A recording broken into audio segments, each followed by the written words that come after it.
2013 साली अर्थमंत्री चिदंबरम साहेब होते.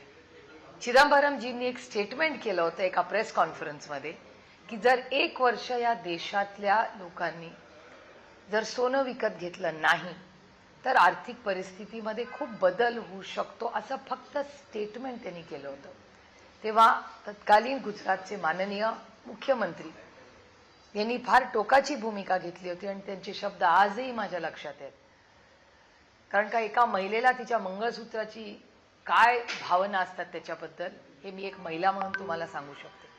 आणि ह्या परिस्थितीमध्ये माननीय प्रधानमंत्र्यांचं एक स्टेटमेंट होतं की काय दिवस आलेत बघा की ह्या देशाचा अर्थमंत्री आज काय म्हणतोय की तुमच्या मंगळसूत्र विकत घेऊ नका, सोनं विकत घेऊ नका, इथपर्यंत UPA सरकार पोचलंय असं माननीय तेव्हा तत्कालीन गुजरातचे मुख्यमंत्री म्हणले होते. कसं असतं बघा, ही 2013 सालची गोष्ट आहे. आज आपण 2026 मध्ये आहोत आणि माननीय गुजरातचे तत्कालीन मुख्यमंत्री आज या देशाचे प्रधानमंत्री आहेत आणि त्यांनी परवा स्टेटमेंट केलं की सोनं घेणं बंद करा. माझा पहिला मुद्दा अतिशय विनम्रपणे माननीय प्रधानमंत्र्यांना आहे की ठीक आहे, अडचण आली आहे.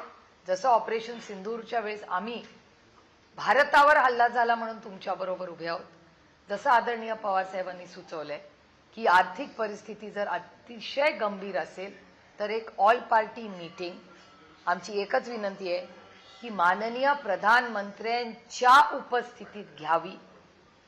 ह्या देशामध्ये खूप मोठे अर्थशास्त्रज्ञ आहेत, त्यांचंही मार्गदर्शन घेऊया आणि जगात आणि देशात आणि राज्यात आज जी आर्थिक परिस्थिती आहे त्याच्यासाठी सगळे मिळून देश वाचवण्यासाठी आणि स्थिरता राहण्यासाठी एकत्र काम करूया.